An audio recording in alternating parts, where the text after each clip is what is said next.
Hi everyone. Today we'll be explaining to you reporting and analytics. So, how to read and use the reporting and attribution dashboard in your Zapify IO sub account.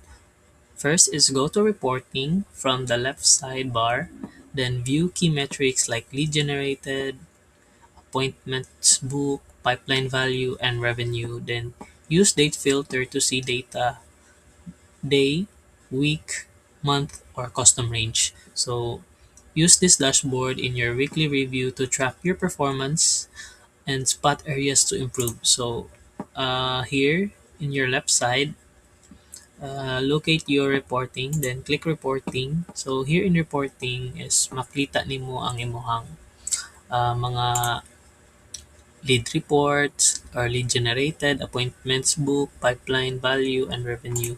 So for example, putang nato diri pangatong tanahon ang ato ang Google Ads report. So makita nato diri. So makita po nato atong kuan diri Facebook ad reports, attribution report, call reports, appointment reports, and local marketing reports.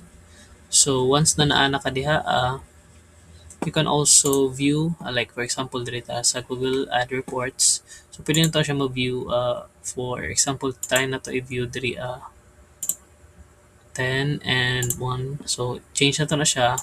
So, ang imuhang result nga magawas diri is kato lang nga date. So, pwede nimo na siya i-change to filter out kung unsa nga day or unsa nga data imong gusto makita.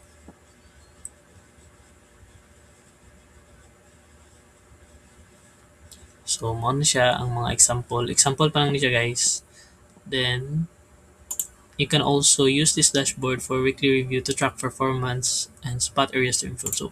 So when once na makita nimo ni, pwede po nimo siya mahimo nga kanang reviewing area. Like if diri nag-improve ka, then buta to diri wala. So makita nimo kung asa diri ang need nimo improve, kumbaga. So yeah, so maura na siya, guys. Diri nimo makita ang imuhang reports sa imuhang account. So that would be all. Thank you.